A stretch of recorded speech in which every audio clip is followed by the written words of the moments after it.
Along came a survey to us producers and engineers in the 80s from the greed of the record companies saying, hey, we got this digital thing kind of lurking in the background, and what would be the minimum requirements that you as a producer or you as an engineer would accept for this new media if we're thinking of jumping on it? Yeah. And the unfortunately, cheaper, faster. They didn't give us written answers. They gave us A, B, C, D, E to check, and the best specification that you could check was 20 hertz to 20,000 cycles, which was what most equipment was spec'd at.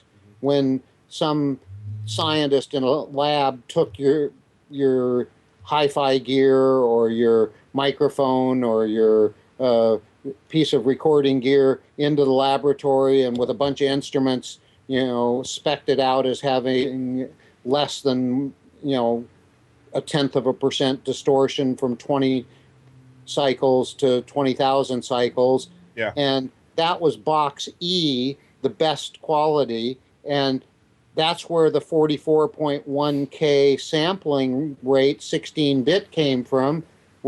That was the minimum that they could sample and bit rate that they could follow to meet that 20 to 20,000 spec at that percent of distortion. Are you saying then, humorously or whatever, that you guys literally were asked to fill out a form that had to do with the demise of the top the record industry? Top couple hundred producers and engineers were sent in the mail this survey to fill out. And we blame you. It's all your fault. No, Shame, a lot of us with any kind of integrity put on there.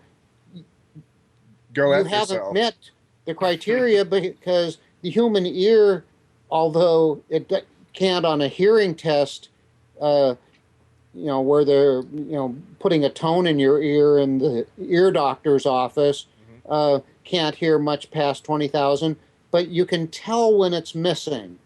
You can clearly hear up to 30,000 or so when it goes away. The digital medium can't deal with that.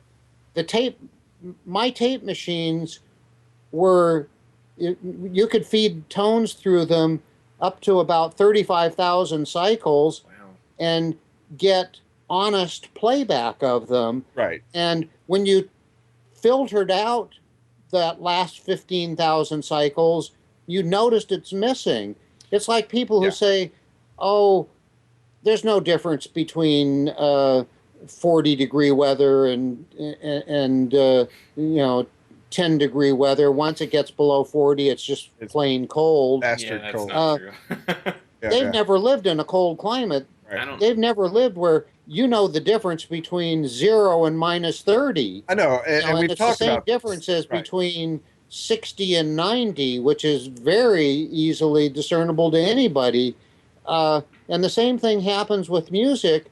When you take away that huge couple of octaves at the top and bottom, you notice it missing, and it interferes with the placement in the spectrum of where the instruments are and the reverb and all the little subtle effects and things like that disappear when you do that to the music. And there was a reason why they wanted to go to this digital thing. Yeah. And I remember one of the executives of the record company saying to me, well, first off, if we can sell the people on CDs, we can sell them for twice as much. Right. People will think it's a new, better media, and we can change the price from being $7.95 to being $16.95 or $18.95. So we'll make twice as much money. They cost half as much to actually make. We put it in a smaller packaging, which costs us a quarter as much, and we're going to be able to. And best of all, nobody will ever be able to make a copy. Well, because to no, do that, you'd have to have a laser. no, but it goes even further than that You got because And MP3s. 3 years later, no, but every hold on. 6-year-old kid Yeah, had a laser diode in his CD burner on his computer and was making copies by the hundreds. but it goes even further because when they came out with the CD, you couldn't, you could with cassettes, you could with albums, you didn't have to release a single. So the person had to buy the whole $16 CD, even if that band had no artist development behind them and had one great song and 10 weak songs. You were still stuck. I picked with up a few CD singles along the way, but it was later. A Yeah. few, but That was not, later. Steven's Very few. basically right. There weren't many, and they thought that nobody'd ever be able to copy them. Right. They But were what wrong. happened is the worst case scenario, not only 3 years later was everybody demanding a CD writer to be in their computer, their home computer, but when you made a copy of a record or a cassette, you had a generation loss. Right. We've done So this. the copy wasn't as good as the original. It's like taping something When it off the came radio. to the digital, selling digital material on CDs or whatever, laser discs, when you made a copy, the copy was exactly the same. Yeah. There was no generation loss. There was no extra hiss.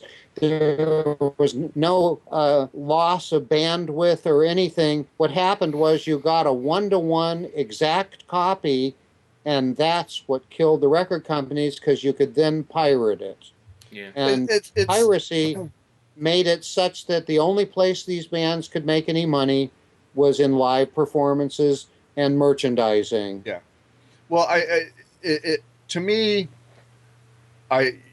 all three Every of us. copy protection scheme failed. It's not been. Yeah, I mean, the three of us have experienced it. The studios have closed. There are, but Yeah. I think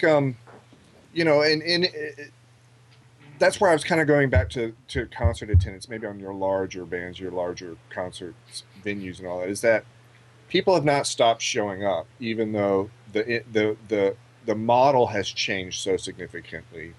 People have not lost interest in their popular forms of entertainment, and that's hope. That's hope for the musician or the band guy that wants to start, or girl that wants to start a band. Yes. That doesn't necessarily want to go out and be the next Beyonce. There is still hope. It's just that the model has changed